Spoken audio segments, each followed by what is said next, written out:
l'Eucharistie et la mort du Sauveur.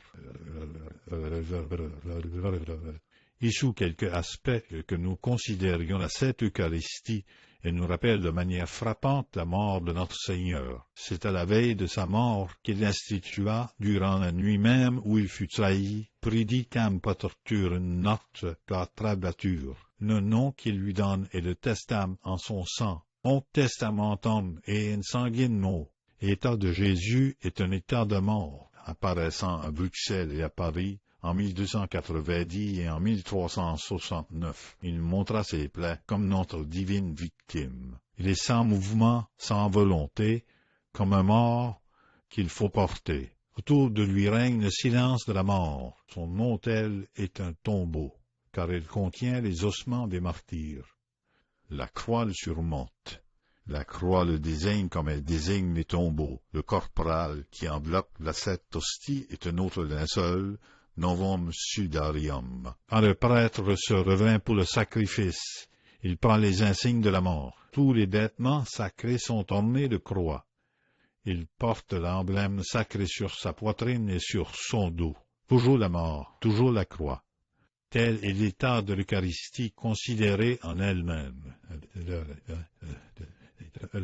Deux mains considérées comme sacrifice et comme communion, elle est encore mort, et même de manière plus sensible. Le prêtre prononce les paroles sacramentelles séparément sur la matière du pain et séparément sur le vin, afin que par la force stricte de ces paroles, le corps soit séparé du sang, et c'est la mort. Si la mort ne s'accomplit pas réellement, c'est que l'état glorieux et ressuscité de Jésus-Christ s'y oppose. Il assume cependant la mort autant qu'il le peut.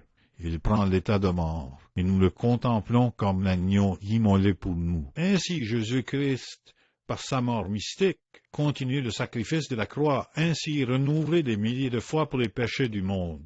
Dans la communion, la mort du Sauveur s'achève. Le cœur du communiant devient son tombeau, car les espèces sacrées se dissolvant sous l'action de la chaleur naturelle, l'état sacramentel cesse. Jésus eucharistique ne vit plus en nous corporellement. C'est la mort du sacrement, la consommation de l'Holocauste. Ô tombeau glorieux dans le cœur du juste, tombe d'ignominie dans le cœur du pécheur. Dans le premier, notre Seigneur, en perdant son être sacramentel, laisse sa divinité, son esprit, et par là un germe de résurrection. Mais dans le cœur coupable, Jésus ne survit pas.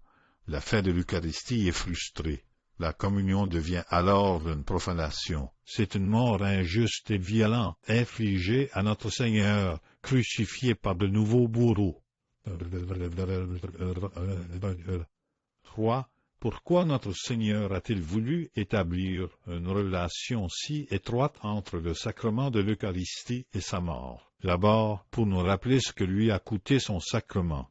L'Eucharistie est en effet le fruit de la mort de Jésus. L'Eucharistie est un testament, un legs, qui ne peut entrer en vigueur que par la mort du testateur. Pour légaliser son testament, Jésus a dû mourir. Chaque fois donc que nous sommes devant la Sainte Eucharistie, nous devrions dire « Ce legs précieux a coûté la vie à Jésus-Christ ». Et cela nous montre son amour immense, car il a lui-même déclaré qu'il n'y a pas de plus grande preuve d'amour que de donner sa vie pour ses amis. Jésus mourant pour me laisser, pour me gagner. L'Eucharistie, voilà la marque suprême de son amour. Combien pensent à ce prix de l'Eucharistie? Et pourtant Jésus est là pour nous le dire. Mais comme des enfants dénaturés, nous ne songeons qu'à user et à jouir de nos richesses, sans penser à celui qui nous les acquis au prix de sa vie. 4. En second lieu, Jésus a établi cette relation étroite entre son sacrement et sa mort, pour nous redire sans cesse quels devraient être les effets de l'Eucharistie en nous. Le premier est de nous faire mourir au péché et à nos mauvaises inclinations. Le second est de nous faire mourir au monde et de nous crucifier avec Jésus-Christ, selon cette parole de saint Paul, unimum du crucifixus est ego mundo. Le troisième est de nous faire mourir à nous-mêmes, à nos goûts, à nos désirs, à nos sens, pour nous revêtir de Jésus-Christ de telle sorte qu'il vive en nous et que nous soyons ses membres dociles à sa volonté. C'est enfin que nous puissions participer à sa glorieuse résurrection. Jésus-Christ se sème en nous. Le Saint-Esprit vivifiera ce germe, et par lui nous donnera une vie nouvelle, mais une vie glorieuse et sans faute.